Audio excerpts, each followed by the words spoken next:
अस्सलाम वालेकुम। मेरा नाम डॉक्टर अब्दुल्ला इशफाक है and I am working as an house officer at Farooq hospital. तो हमने मैट्रिक और इंटर के लेक्चर स्टार्ट किए हुए थे, तो आज हम 9th क्लास का एक लेक्चर सुनते हैं, समझते हैं। तो केमिस्ट्री का तो बड़ा इंपॉर्टेंट लॉन्ग क्वेश्चन है बोर्ड के लिहाज से। बोर्ड का अक्सर पहला लॉन्ग क्वेश्चन होता है differentiate between compound and mixture. तो आपको पता होना चाहिए, आपकी बुक के अंदर एक टेबल बना हुआ है कंपाउंड एंड मिक्सचर का।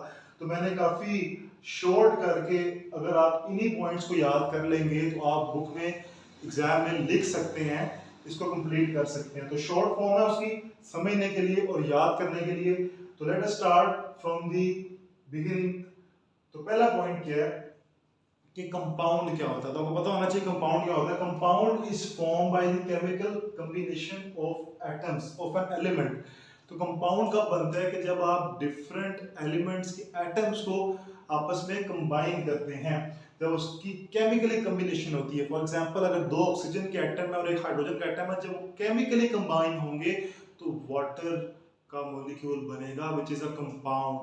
इसी तरह मिक्सचर, कोई दो या तीन किसी भी चीज को अगर आप मिक्स कर दें, किसी भी सब्सटेंस को अगर आप रैंडमली मिक्स कर देंगे तो वो क्या होगा, मिक्सचर कहलाएगा।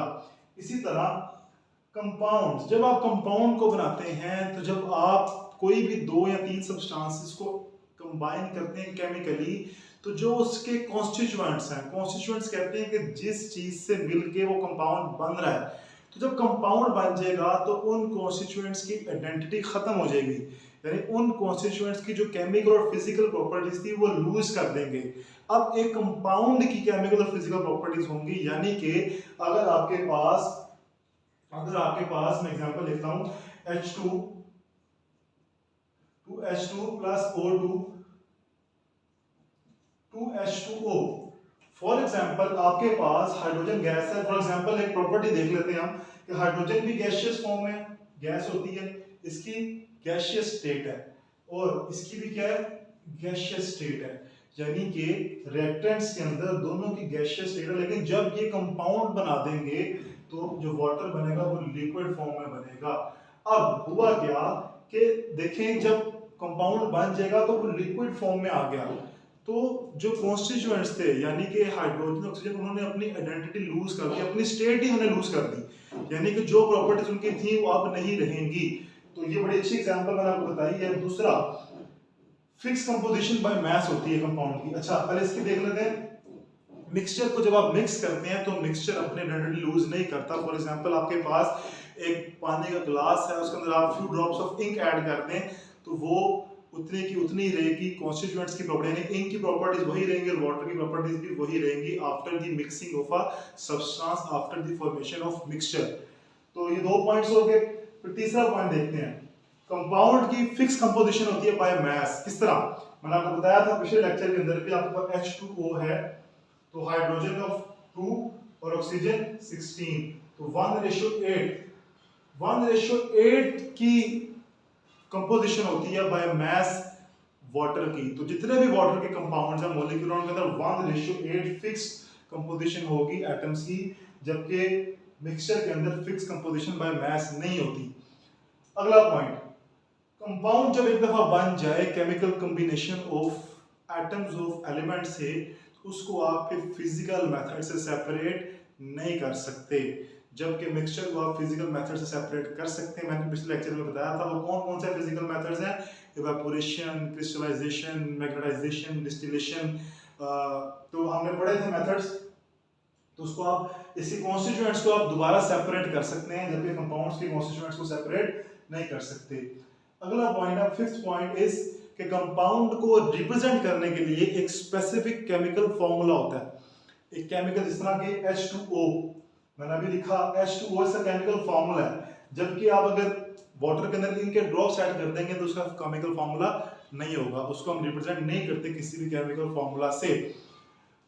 नंबर 6, कंपाउंड की हमेशा होमोजेनियस कंपोजिशन होती है, यूनिफॉर्म होता है थ्रू आउट, जबकि मिक्सचर होमोजेनियस भी हो सकता है, हेट्रोजेनियस भी हो सकता है। होमोजेनियस मिक्सचर क्या होता है पिछले लेक्चर में बताया था, और हेट्रोजेनियस भी क्या होता है पिछले लेक्चर में समझाया था, तो आप पिछले वीडियो देखें उसको समझने के लिए।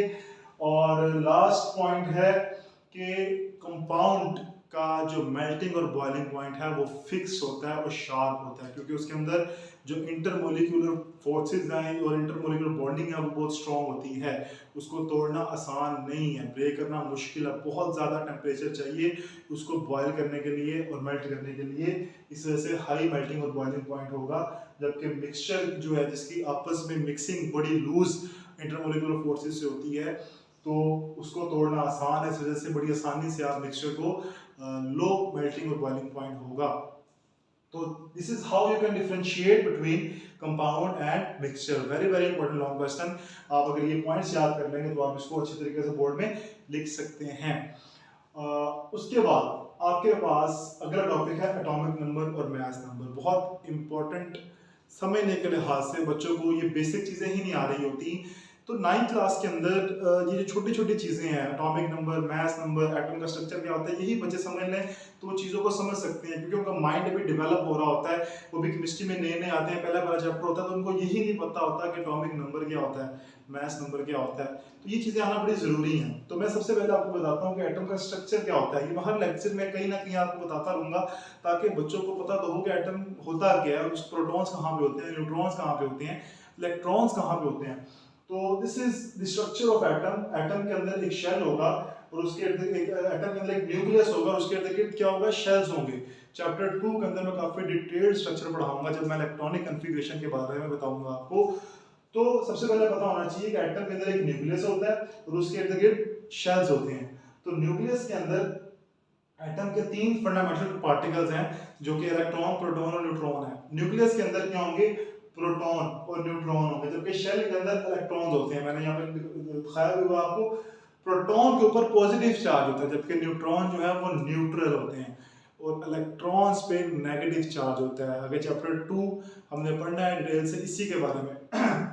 उसके बाद तो सबसे पहले पता होना चाहिए एटम का स्ट्रक्चर क्या है, और न्यूक्लियस के अंदर प्रोटॉन और न्यूट्रॉन्स होते हैं और शेल्स के अंदर इलेक्ट्रॉन्स होते हैं। अब बात करते हैं एटॉमिक नंबर और एटॉमिक मास की। किसी भी एटम के जो नंबर, जितने नंबर ऑफ प्रोटॉन होंगे वही उसका एटॉमिक नंबर होगा।